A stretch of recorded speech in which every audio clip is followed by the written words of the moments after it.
أعوذ بالله من الشيطان الرجيم بسم الله الرحمن الرحيم السلام عليكم ورحمة الله وبركاته رب اشرح لي صدري ويسر لي أمري واحلل عقدة من لساني يفقه قولي ربنا زدنا علما آمين يا رب العالمين.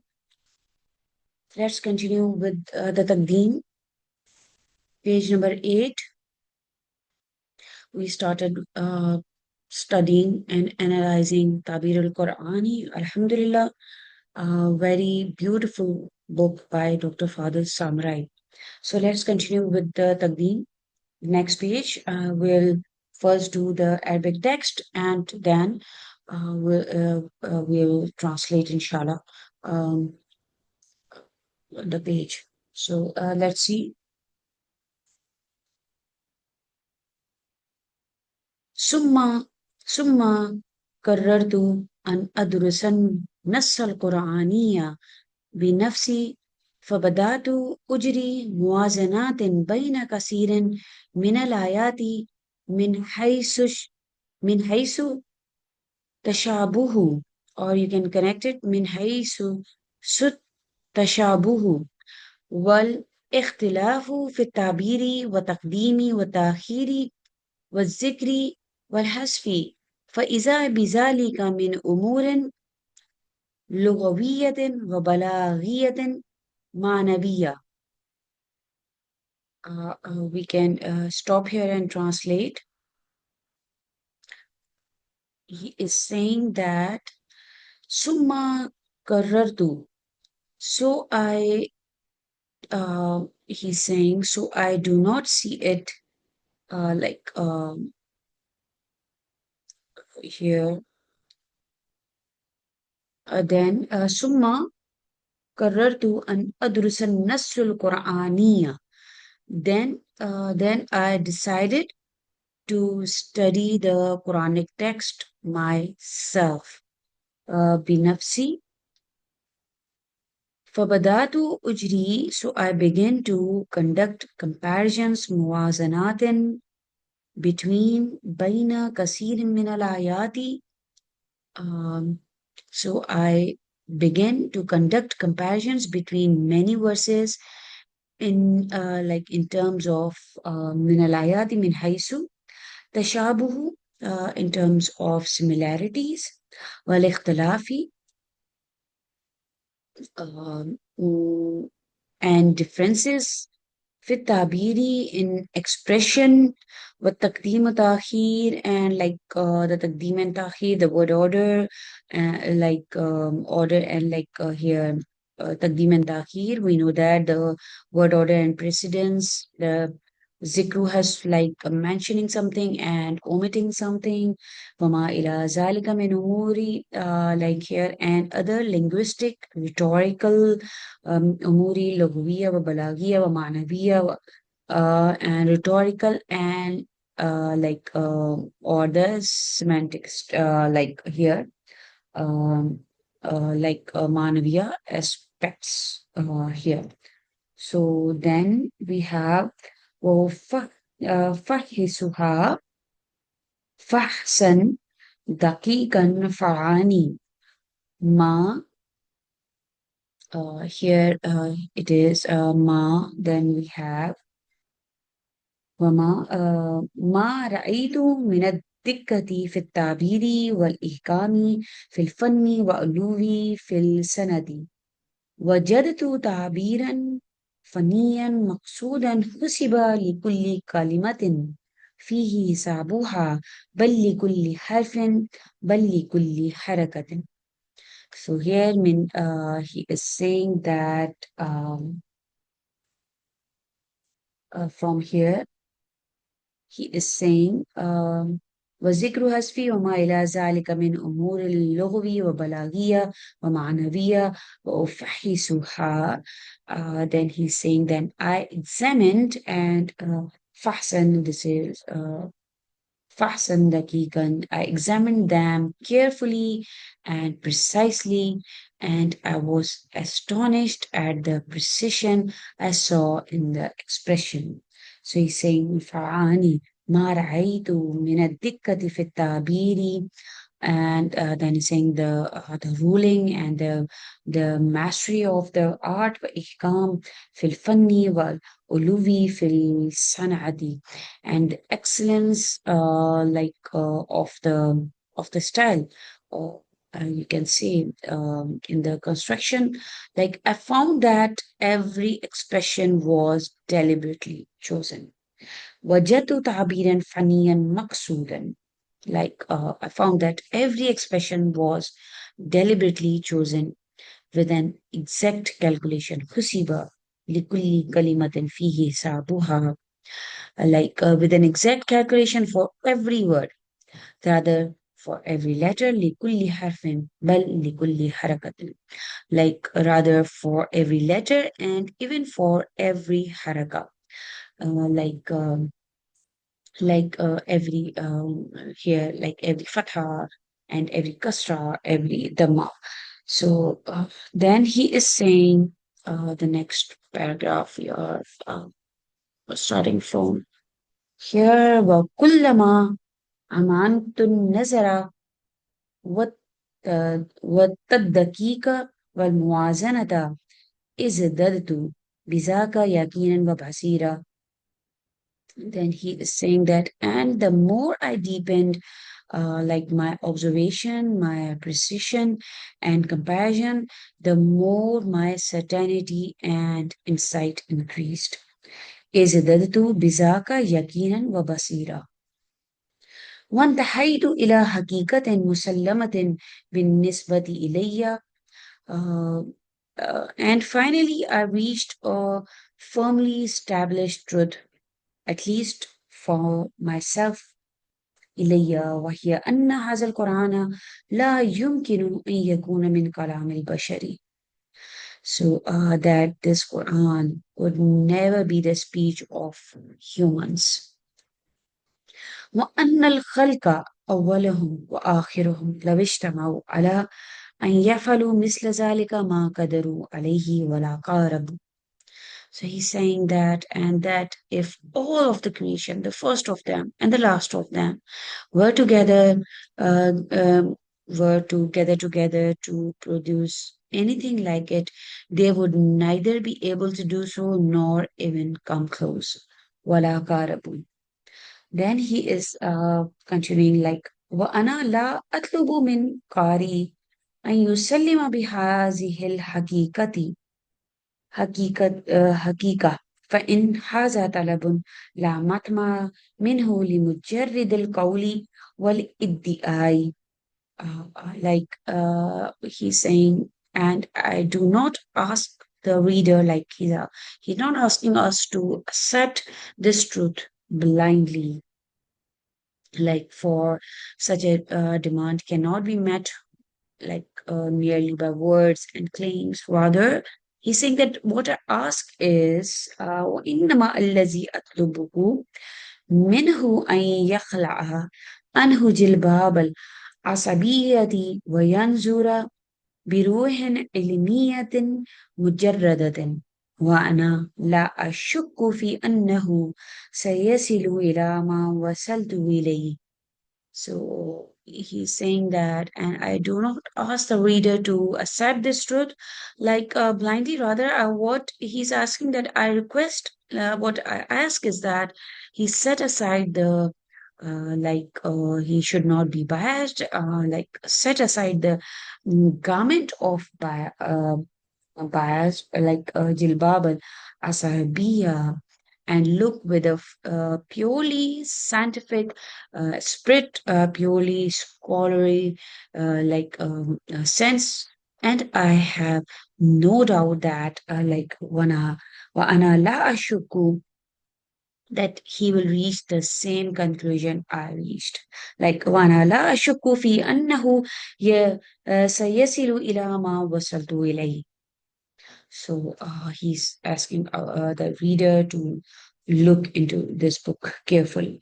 So then he continues, صحيح أن كثيرا من الناس, it is true that many people do not have ليس لديهم اطلاع المسلمات لغوية وليس لديهم معرفة بإحكام اللغة وأسرارها.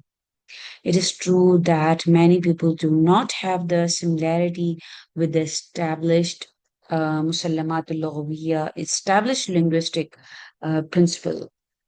Nor do they وليس لديهم nor do they have knowledge of the rules بإحكام اللغة وأسرارها and secrets of the language. ومن الصعب أن يهتدي هؤلاء إلى أمثال هذه الموادين من غير دليل يأخذ بأيديهم يدلهم على موادين الفن والجمال ويبصرهم بأسرار التعبير ويوضح لهم ذلك بأمثلة يؤونها ويفهمونها. So he's saying that, after saying that, it is true that many people do not have the similarity or familiarity with the familiarity with the established linguistic Musalamatul Laghawiya principle, nor do they have the knowledge of the rules and secrets of the language. So it is difficult for such people to find their way to these fine points, or like these mawatin, and without a guide to take them by the hand, showing them showing them ياخذ بأيديهم يدلهم, showing them the places of artistry and beauty, um, making them see the secrets of the expression, guiding them and giving them insight. فهذا الكتاب أحسبه من هذا النمط فما هو إلا دليل يشير إلى شيء من مواد الفن والجمال ويبصر بقسم من أسرار التعبير. So here he's saying that um, these examples are um, they need a guide to take them by the hand and showing them the places of this artistry and beauty, and making them see the secrets of the expression, and explaining them with examples like they can grasp and understand. So he's just acknowledging that most of us will find it difficult to come to these conclusions because we do not have the knowledge. Then he is saying that أنا لا أقول إني وضعت الكتاب بعيدا من العصبية والهوى. So he is saying والهوى إن كان يخيل إلي أني فعلت ذاك. So after he's saying that I consider this book to be nothing but a guide pointing to some of these places of artistry and beauty, and shedding light on the portion of the secrets of the expressions. So then he is saying that he hopes that this book is an indication, he's saying that أنا لا أقول إني وضعت الكتاب, like he's saying that I do not claim that I wrote this book entirely free from بعيدا من العصبية والهوى, entirely free from bias and personal inclination. uh, وإن كان يخيل إلي أني فعلت ذاك. Then he's saying that though I would like to think that I have done so, nor do I assume that the reader will accept everything in it, like everything. ولا أفترض أن القارئ سيسلم بكل ما يجده فيه ولا أطلب منه ذاك. ولكني أدعو القارئ أن يقرأ بعقل متفتح وقلب يقظان. Then he is saying that like he's saying, I do not claim that I wrote this book entirely free from min al asabiyya wal hawa, free from the personal inclination. Though he's saying that I would like to think that I have done so, nor do I assume that the reader will accept everything in it, like everything that he finds in it, nor do I demand that uh, demand that of him. So rather, I invite, like he's saying, "Walakini odul karya," like rather I will invite, "Walakini odul karya," that the reader, like I invite the reader to read it and approach it with an open mind, بعقل متفتح وقلب يقظان, and with akl and faham and a wakeful heart. Like he's saying that like this book is وهذا الكتاب, he's saying that uh, سبه من هذا النمط, like he's saying that I consider this book to belong to this type or category. Like we can say this namat means like a style, a pattern, like a category or approach. So Dr. Father Samara is saying that this book of mine is of that same like kind, like a guide that points out beauty and secrets of the expression.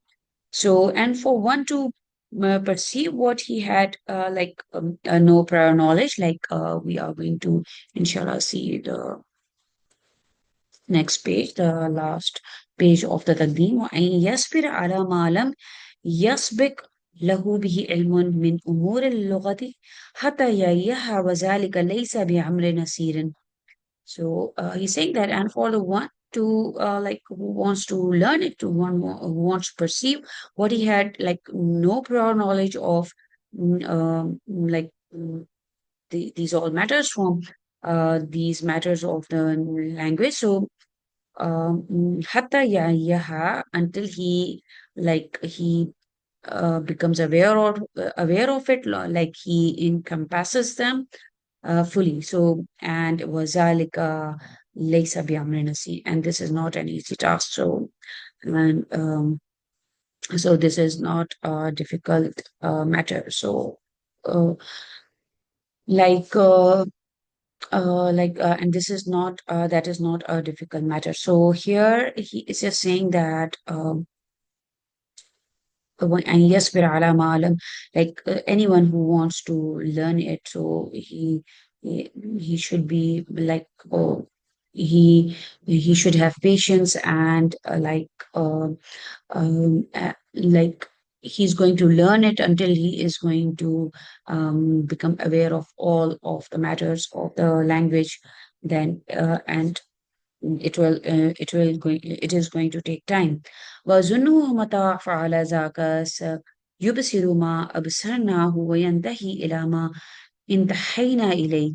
نسأله تعالى أن يلهمنا الرشد ويجنبنا الزلل إنه سميع مجيب. So وأظنه yet I believe that whenever he does so, matafala zaka, he will come to see what we have seen, absarnahu, like all the scholars, and he will reach what we have reached.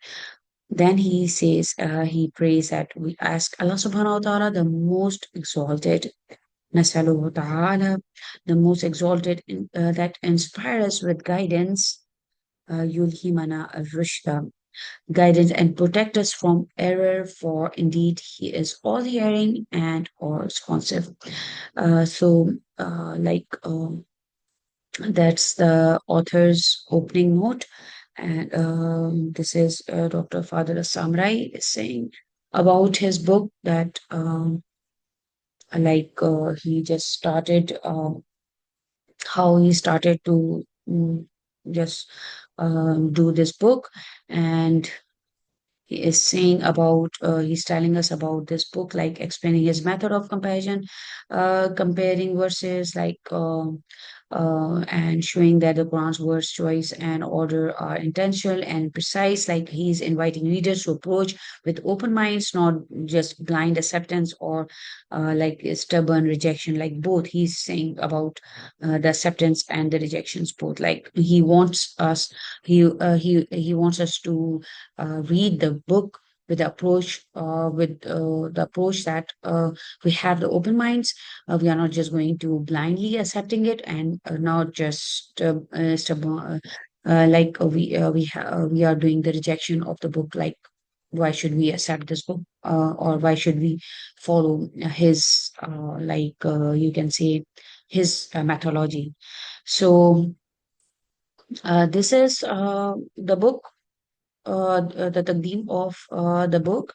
And inshallah, with that, we are going to end um, this video. And inshallah, in this whole taqdeem, we can summarize it like he was telling us that we can have a recap of the Taqdeem, that he's saying that I just used to hear people about the Quran, that it is miraculous and it is of the highest form of speech, and nothing can compare it. And even if the people, whole creation is going together, they could not produce anything like that. So, and then he's saying that I have read many books, and they repeated this kind of statement.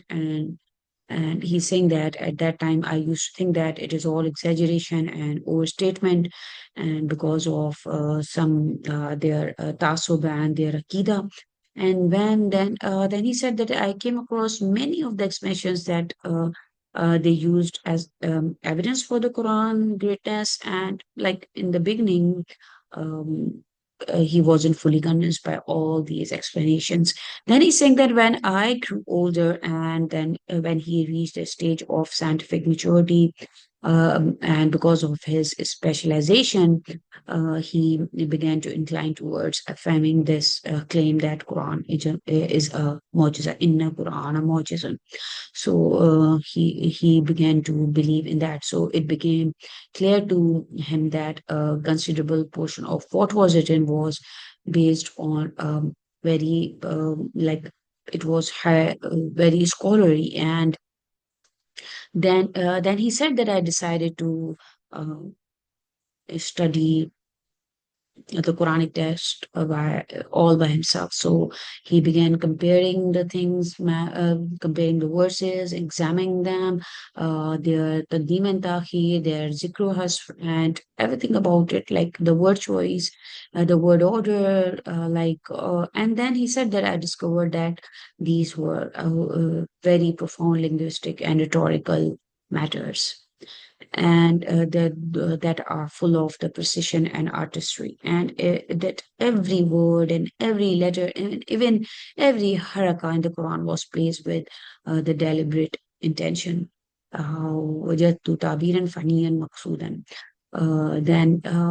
Then he said that the more I analyzed and the more I compared, the more I reached a firm conclusion that Quran cannot be the speech of humans, and that if all the creation from the first to the last were together to produce something like it, they would never be able to, and they are not going to come even close to it. And then he's saying that I do not demand from the reader to accept this truth blindly and immediately, for such acceptance cannot come merely from claims and whatever the scholar is saying. So rather, he's saying that he's asking the reader to approach this book without any bias and with a fair and scientific spirit. And he's saying that I have no doubt, like he doesn't have any doubt that the reader is going to reach the same conclusion that I have reached. Then in this paragraph, he's saying that it is true that many people do not have the detailed knowledge of the linguistic principles nor the tools of the analysis, but this does not harm them. And for it is he's saying that. Like this eloquence and precisions are naturally recognized by a good taste, like someone has to be learned to learn all these things. So he's saying that I believe this book belongs to that category. Like he's saying that someone who wants to be eloquent and who wants to learn something. So he's saying that my book is of that category. It is a guide, and that is just pointing out some aspects of the beauty and artistry, and clarifying a portion of the secrets of the Quranic expressions. And he's also saying that he does not claim that he has wrote this book entirely free of the personal inclination or bias, or who can be completely safe from that. He's saying that he's a human too. So he's saying, nor like he is assuming that the reader will accept everything in it, nor and he's saying that I'm not demanding that. Rather, he's saying that I'm inviting the reader to read with an open mind, and with a heart that is filled, that is willing to accept what he may not yet has understood. Like here understood. Of these linguistic matters, like the reader is going to understand everything when the things will become clear to him. So, and this is not a difficult matter.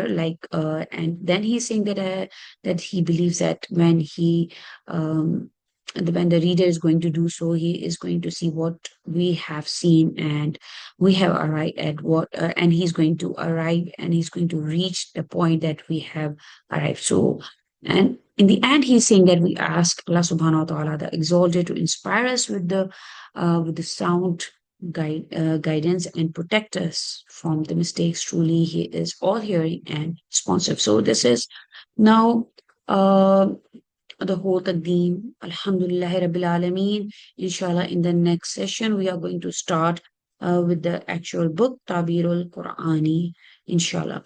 And inshallah, I'll be sharing a little bit of surf and nahu for every page that we are going to do, inshallah, starting with this, Tabirul Qur'ani.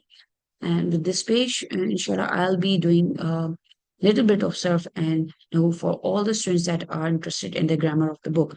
But that will be another session because we do not want to miss the essence of the book. So, inshallah, with that, I'll see you in the next session. Barakallahu li wa lakum. Assalamu alaikum wa rahmatullahi wa barakatuh.